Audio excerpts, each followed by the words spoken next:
Support NBC உங்களை அன்புடன் வரவேற்கிறது. நாம இன்னைக்கு பார்க்க போறது சைக்காலஜில டெட்ல எதிர்பார்க்கப்படக்கூடிய சில முக்கியமான வினாக்கள் தான் நாம இந்த வீடியோல பார்க்க போறோம். ஆல்ரெடி நம்ம தமிழ், இங்கிலீஷ், அப்புறமேட்டு பாத்தீங்கன்னா இவிஎஸ் செகண்ட் ஸ்டாண்டர்ட்ல இருந்தே தமிழ், இங்கிலீஷ், அப்புறம் இவிஎஸ், சோசியல் எல்லாமே போட்டுட்டே வரோம். அந்த வரிசையில தான் இப்ப நம்ம சைக்காலஜி பார்க்க போறோம். அதெல்லாம் பார்க்காதவங்க நான் டிஸ்கிரிப்ஷன்ல பிளேலிஸ்ட் வந்து கொடுத்துட்றேன். அதை போய் பாருங்க, அது உங்களுக்கு ரொம்ப யூஸ்ஃபுல்லா இருக்கும். ஃபர்ஸ்ட் கொஸ்டின், சைக்காலஜி என்னும் துறையின் மூலம் ஆராயப்படுவது. சைக்காலஜி என்னும் துறையின் மூலம் ஆராயப்படுவது ஆன்மாவின் இயல்பு. உளவியல் எனும் சொல் எந்த மொழி? உளவியல் எனும் சொல் கிரேக்க மொழி. உளவியல் எனும் சொல் இதை குறிக்கும் சொல் ஆகும். உளவியல் எனும் சொல் உயிர் அறிவியல், இதை இரண்டையுமே குறிக்கும். மனம் இந்த நிலைகளில் இயங்குகிறது. மனம் எந்த நிலையில இயங்குது அப்படிங்கறதான் கேள்வி. சிந்தித்தல், உணர்தல், புற செயல்களை தூண்டுதல், இவை அனைத்தும். மனம் எத்தனை நிலைகளில் இயங்குகிறது? மனம் எத்தனை நிலைகளில் இயங்குகிறது? மனம் 3 நிலைகளில் இயங்குகிறது. உளப்பகுப்பு கோட்பாட்டை நிறுவியவர்.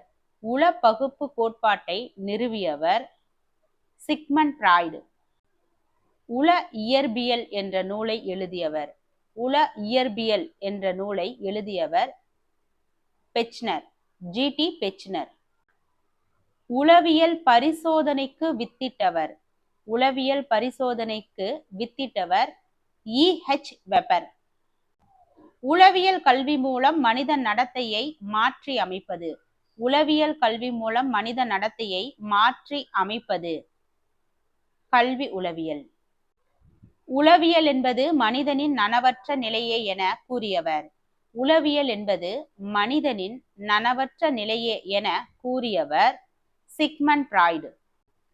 இருத்தல் கொள்கையின் தந்தை. இருத்தல் கொள்கையின் தந்தை ஜூன் பால் சார்த். அடுத்து, நடமாடும் பள்ளி எனும் கருத்தை வெளியிட்டவர் யார்? நடமாடும் பள்ளி எனும் கருத்தை வெளியிட்டவர் மெக்டொனால்டு. பள்ளி இணைப்பு திட்டத்தை பரிந்துரைத்த குழு. பள்ளி இணைப்பு திட்டத்தை பரிந்துரைத்த குழு கோத்தாரி குழு. டிஸ்கவரி ஆஃப் த சைல்டு என்ற நூலின் ஆசிரியர். இந்த மாதிரி நூல்கள் கொடுத்து அதனுடைய ஆசிரியர்லாம் கேட்பாங்க. ரொம்ப இம்பார்ட்டன்டான கொஸ்டின் இது. டிஸ்கவரி ஆஃப் த சைல்டு என்ற நூலின் ஆசிரியர் Maria Montessori. Education for a better social order. Education for a better social order என்ற நூலின் ஆசிரியர் ரசல். பெண் கல்வியின் முன்னோடி எனப்படுபவர். பெண் கல்வியின் முன்னோடி எனப்படுபவர் பண்டித ஈஸ்வர சந்திர வித்யாசாகர். தாரா சந்த் குழு அமைக்கப்பட்ட ஆண்டு. தாரா சந்த் குழு அமைக்கப்பட்ட ஆண்டு 1948. இப்ப இந்த கொஸ்டின் எல்லாத்தையும் நீங்க ஒரு தடவை கேட்டாலாம் மெமரி ஆகாது. திரும்ப திரும்ப நீங்க ரீகால் பண்ணிக்கிட்டே இருக்கணும். அப்பதான் உங்களுக்கு இதெல்லாமே உங்களுக்கு மனசுல பதியும். சரிங்களா? அடுத்து, த பிரின்சிபிள் ஆஃப் சைக்காலஜி என்ற நூலை எழுதியவர். த பிரின்சிபிள்ஸ் ஆஃப் சைக்காலஜி என்ற நூலை எழுதியவர் வில்லியம் ஜேம்ஸ். மருத்துவ உளவியல் முறையோடு தொடர்பு உடையவர். மருத்துவ உளவியல் முறையோடு தொடர்பு உடையவர் மெஸ்மர். அகநோக்கு முறைக்கு அடித்தளமிட்டவர். அகநோக்கு முறைக்கு அடித்தளமிட்டவர் உண்ட். உள் மனதை ஆராய்தல் என்பது டேஷ். உள் மனதை ஆராய்தல் என்பது உளப்பகுப்பு கோட்பாடு.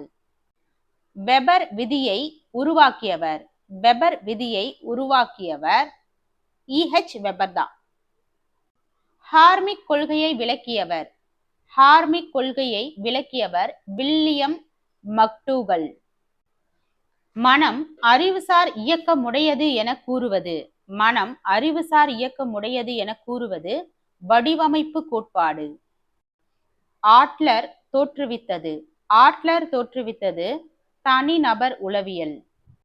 வடிவமைப்பு கோட்பாட்டின் கூறுகள். வடிவமைப்பு கோட்பாட்டின் கூறுகள் புலன் உணர்ச்சி, மன உணர்வுகள், மன பிம்பங்கள், இவை அனைத்தும். உயர் கற்பித்தல் முறைகள் அனைத்தும் முழுக்க முழுக்க டேஸ் அடிப்படையானது. உயர் கற்பித்தல் முறைகள் அனைத்தும் முழுக்க முழுக்க உளவியல் அடிப்படையானது. கற்றல் கற்பித்தல் செயல்பாட்டினை உளவியல் ரீதியாக ஆராய்ந்து மாணவர்களது கற்றலை மேம்படுத்த உதவும் வழிமுறைகளை கண்டறியும் உளவியல் பிரிவு கற்றல் கற்பித்தல் செயல்பாட்டினை உளவியல் ரீதியாக ஆராய்ந்து மாணவர்களது கற்றலை மேம்படுத்த உதவும் வழிமுறைகளை கண்டறியும் உளவியல் பிரிவு கல்வி உளவியல். இதில் வளர்ச்சி ஆய்வு முறையின் வகையானது. இதில் வளர்ச்சி ஆய்வு முறையின் வகை நீள் ஆய்வு முறை, குறுக்கு ஆய்வு முறை. இவற்றில் மருத்துவ முறை என குறிப்பிடப்படுவது தனியாள் ஆய்வு. இதில் உற்று நோக்கல் முறையின் வகை.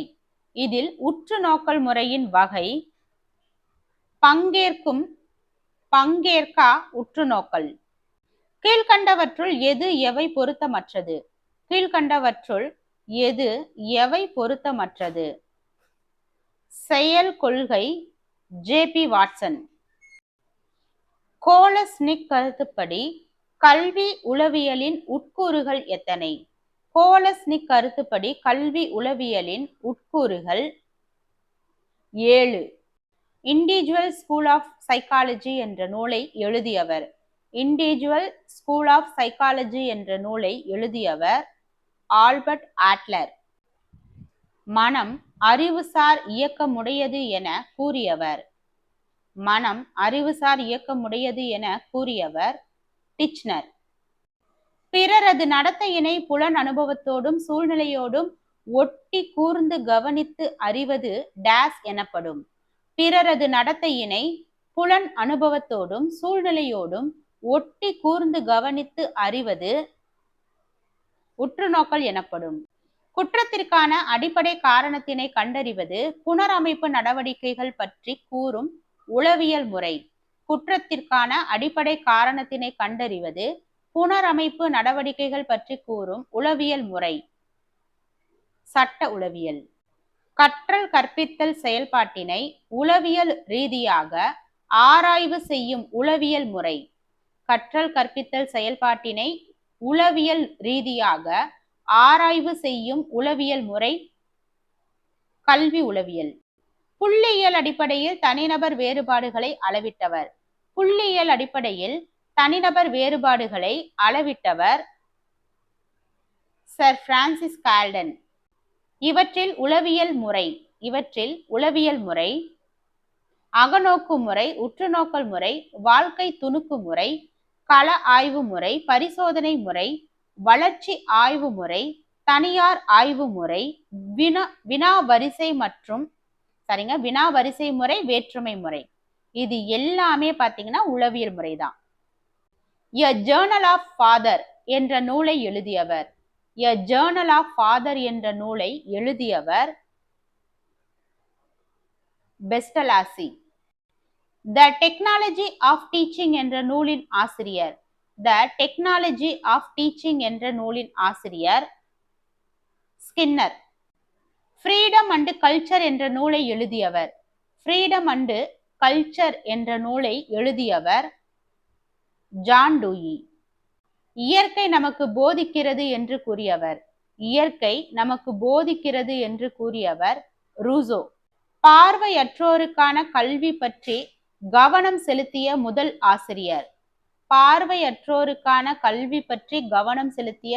ஆசிரியர் வேலண்டைன் ஹென்றி. ஒருவனின் உடற்கூறு இயல்பு மற்றும் அவனின் டேஸ் நடத்தை போன்றவற்றை உளவியல்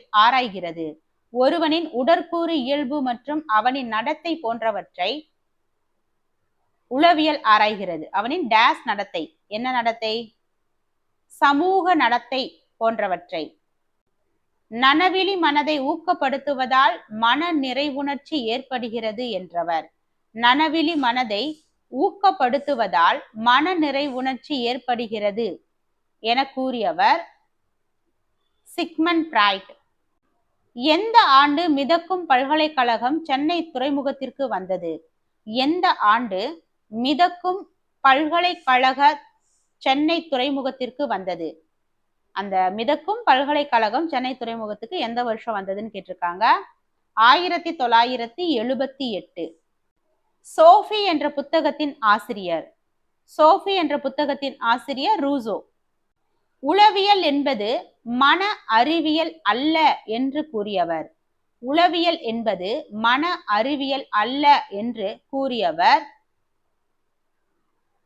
வாட்சன்.